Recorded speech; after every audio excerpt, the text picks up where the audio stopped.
You know, it was just a few years ago that I heard a story of a pastor who had come over from Africa, and he was talking to an American pastor, and the American pastor asked him, you know, what can we do to help you and to serve you and to be in mission to you and your people? And the African pastor said, no, you don't get it. We in Africa have experienced material impoverishment, but you Americans have spiritual impoverishment. And we now see you as the mission field. I'm coming over to serve you.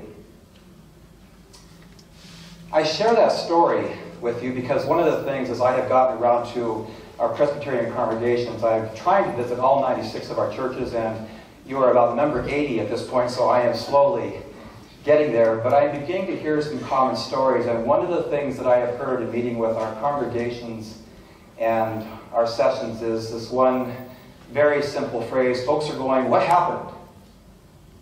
Many of our congregations look back 30, 40, 50 years ago, and when I show up to talk about the future of the church and how it is that we are going to connect in our communities, I have heard this many times, people just asking me, what happened? As if the sort of deer in the headlights look. And many of you may have also experienced that and know that story as well. I'm just old enough to also have experienced it as well. I remember 30 and 40 years ago that if I met somebody on the street, I might be tempted to ask them, so what church do you go to? We very rarely ever ask that again because we can no longer assume that the person that we are meeting are going to another church. Something happened. The church continued to practice and live out its life and into its rhythms and its story, but the world around us changed while we weren't looking. So I've titled my sermon, Waking Up in the Mission Field, as if one day we suddenly woke up and realized that the church that we built, whether it was 50 years ago or 100 years ago, no longer exists in the same community that it was originally built in. In the bulletin, I have a short description of how it is that I see myself. And one of the things that I shared with the Presbytery as I was applying for this position is I have felt like I've often lived in two worlds. On the one hand, I have a deep love for the Presbyterian church. In many ways, the church raised me. My family broke apart when I was very young, and my emotional life was really in the church. And so I have this deep love for the people and for the rhythms and the traditions and the beliefs of the church. On the other hand, I'm in my 50s, and most of my contemporaries have left the church.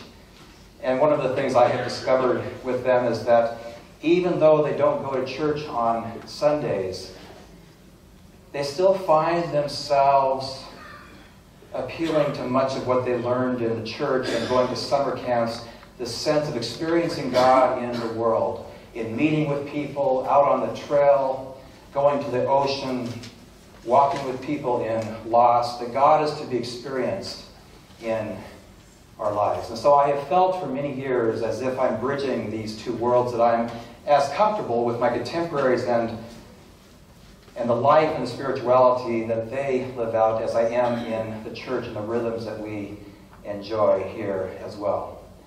And so really what I want to do today is, one, help you to get to know me, because I think by getting to know me, I can also be helpful in this process of how it is we get to know our communities, because I really literally have one foot in the church, the other foot out in the community.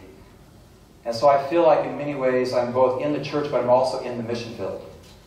My identity is in both places, and it's really why I accepted this position, because I believed that I could help in the conversation between our churches and our community. So I'm going to do this in two pieces. One is just to help you get to know the spiritual journey that I have been on over my mostly adult life. And then I want to share with you some hunches about what I think is happening in our culture and in our communities as we think about that journey we continue to take in our congregations and in our presbytery. So in order to help get to know me just a little bit, I want to share some verses of two different songs. One you'll certainly recognize, and maybe the other you might recognize. We're going to sing this song, this hymn, after the sermon as well. But I want to sing to you the second verse of O Lord my God, or How Great Thou Art. When through the woods and forest glades I wander, and hear the birds sing sweetly in the trees, when I look down from lofty mountain grandeur, and hear the brook and feel the gentle breeze. If you know it, sing the verse with me, or the refrain. Then sings my soul, my Savior God, to thee. How great thou art, how great thou art. Then sings my soul, my Savior God, to thee. How great thou art, how great thou art. Now I want to read for you a verse from Dan Fogelberg's song. How many people know of Dan Fogelberg? A few hands? Oh yeah, quite a few hands. His song, Netherlands. And see if you can hear a similar sentiment in this verse. High on this mountain, the clouds down below, I'm feeling so strong and alive. From this rocky perch, I'll continue to search for the wind and the snow and the sky. I want a lover, and I want some friends, and I want to live in the sun. And I want to do all the things I never have done. I share those two songs and verses with you because in many ways I think they represent a very similar sentiment, that is about how it is that we connect with God and the sacred in the natural world around us. And what's interesting to me is that one of those we know very well in our church tradition, and then among our contemporaries out in the community, many people know that particular song, and yet I think we're really talking about the same thing. One of the things I can tell you is that when I think back to my ordination in seminary almost 30 years ago, that I have watched my own faith shift over that period. And in a very simple way to capture it, it's going to take a little explanation, but if I were to capture it, it would be that I have moved from orthodoxy to mysticism. Now let me explain what that is. Orthodoxy is more belief-related faith. That is, having faith in our doctrines and our creeds, beliefs in the things that the church puts forward. So that's what we consider orthodoxy. Are we within the lines of orthodoxy? When one becomes a minister, you are tested on the floor of the presbytery to test actually your orthodoxy. Are you within the parameters and the boundaries of the church? But I have noticed in recent years that my faith has moved more toward mysticism. And the difference between orthodoxy and mysticism is that mysticism appeals more to the experience of the sacred or of God. If you're on one complete side, you're more belief-oriented. If you're on the other side, you're more experience-related. Yeah, I was thinking about what even has happened already this morning in worship, and how, to me, we felt a palpable presence of God when the choir was singing, both during the anthem and that beautiful descant during the first hymn. And I think you can see there, that's where we understand the experience of God, where we taste and we hear and we feel God's presence in something that's happening around us. We would never say we believed in what the choir did, right? We felt it. We experienced it. We knew it. Something happened in our own hearts, bodies, and souls. For many people, the language of mysticism is quite new, or maybe you have the images of New Age mysticism with channeling chanting and channeling and crystals.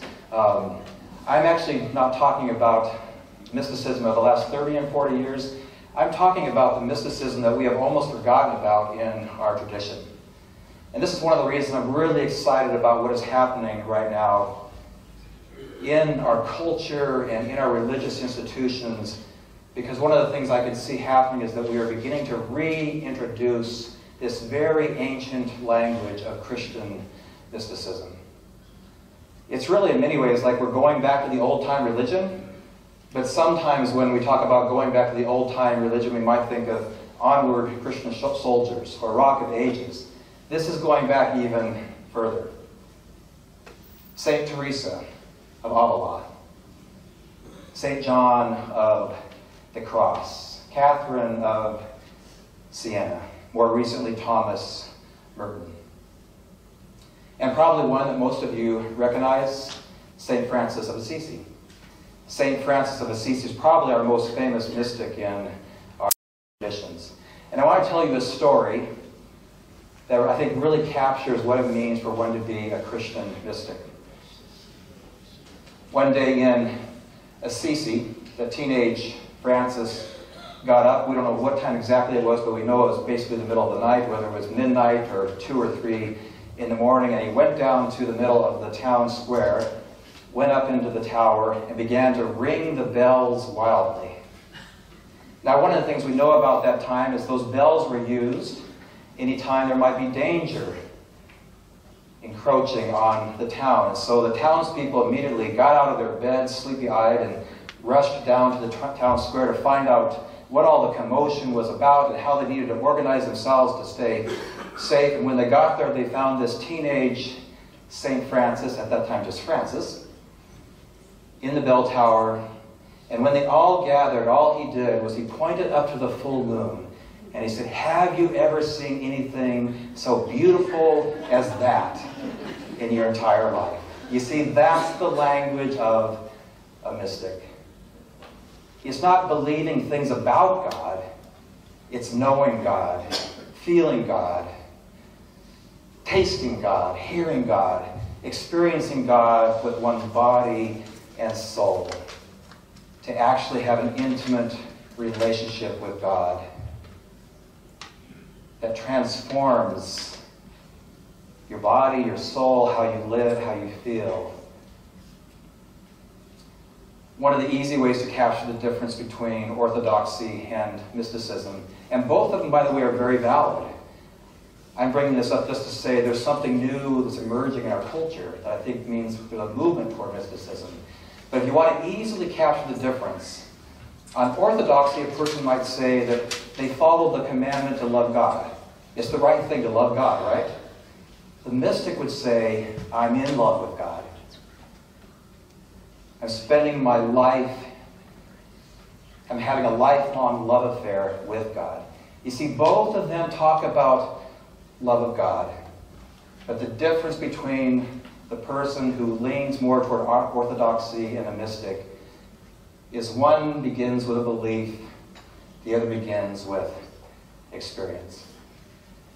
Frederick Buechner, who is, I think, one of our great Presbyterian writers and authors, captured this really well as he seeks to bring these two communities of people together who experience God from two different angles.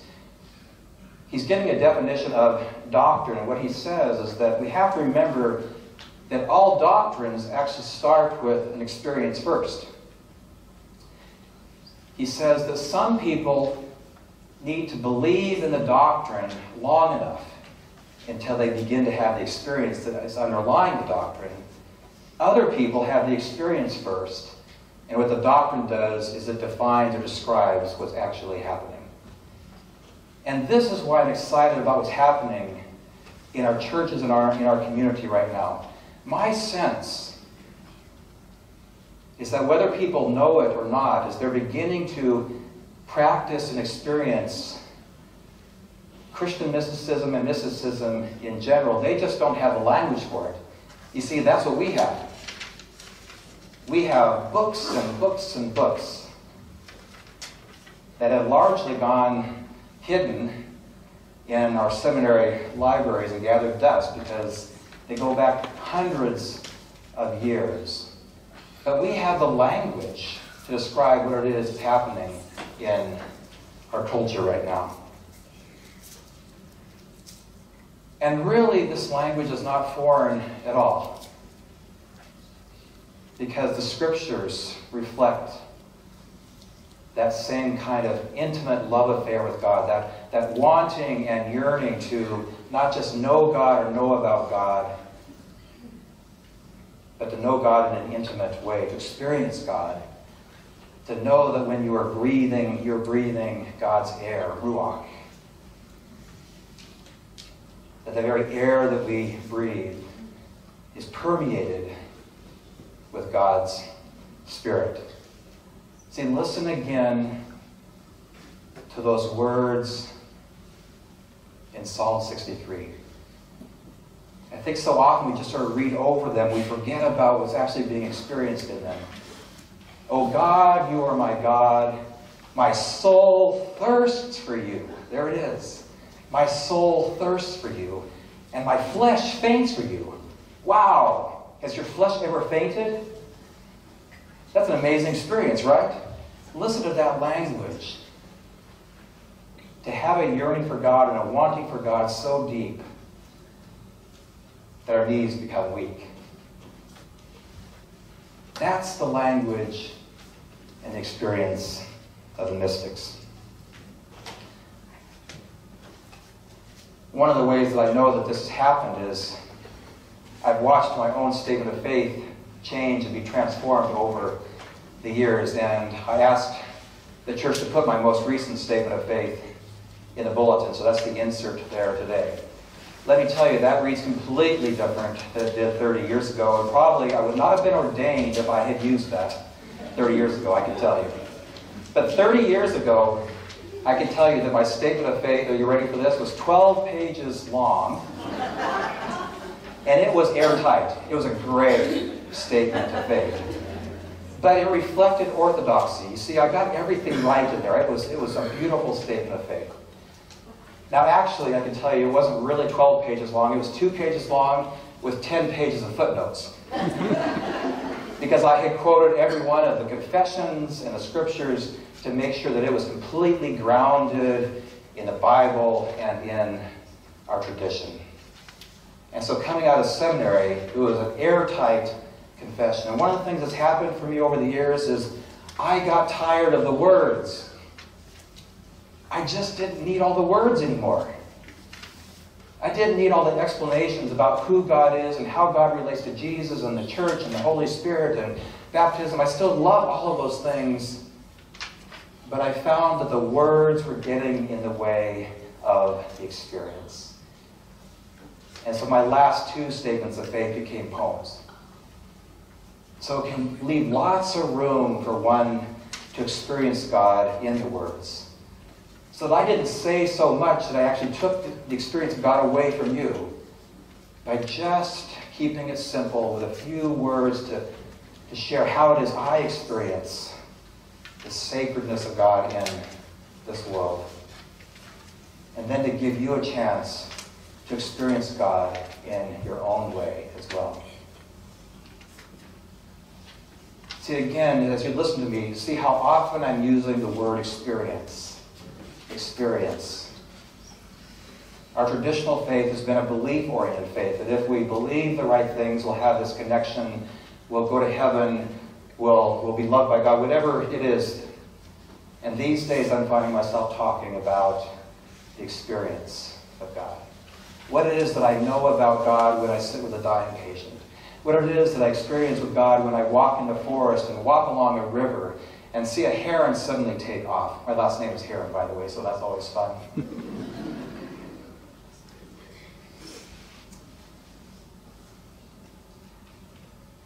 I share what's happening in my own life because I think it reflects a lot of what's happening also in our culture. One of the things that we are known for here in the Northwest is we're called the nun zone. Has anybody heard that, being called the nun zone? Now you have to be careful that doesn't mean that people are nuns as in Catholic nuns. It's N-O-N-E. And what the nun zone refers to is that the Pacific Northwest has for many years led the nation in the percentage of people who check the box nun on the census when it comes to religious affiliation. The Pacific Northwest, for about 30 years, has led the nation in that. There's actually some states in the Northeast that are beginning to equal us with that. But we live in a community where many people talk about themselves as being spiritual, but not religious. Many of those are also nuns. And one of the reasons I'm really excited about this is that we talk about those folks being outside of our churches, but here's what I've experienced in recent years. When I went to Yachats as an interim minister, one of the things that they wanted me to do was to help them connect with the community. And if you know Yachats, there's a lot of artists there, many authors there, many spiritual but not religious. And so in order to help the church connect, I did a sermon series on Christian mysticism. And after the first sermon, I had a number of people come up to me as they shook my hand afterward and said, "Oh my gosh, Pastor, I didn't realize it, but I've probably been a mystic my whole adult life." And I keep hearing that over and over when I preach sermons similar to this around the emergence and the re-emergence of Christian mysticism in our language and in our communities. Folks are telling me that I wasn't so comfortable talking about this. I wasn't sure it was okay. But the books that I'm reading are about mysticism. The things that I'm exploring outside the church reflect this. And a lot of what I'm doing is just trying to make it okay to bring it back into the church. And when I say back into the church, I mean that. Because we own that tradition. Christian mysticism is part of our story. Another place that I found this embodied was in Grants Pass. The church there where I was interim started a group called Earth Adventures, the meetup.com group.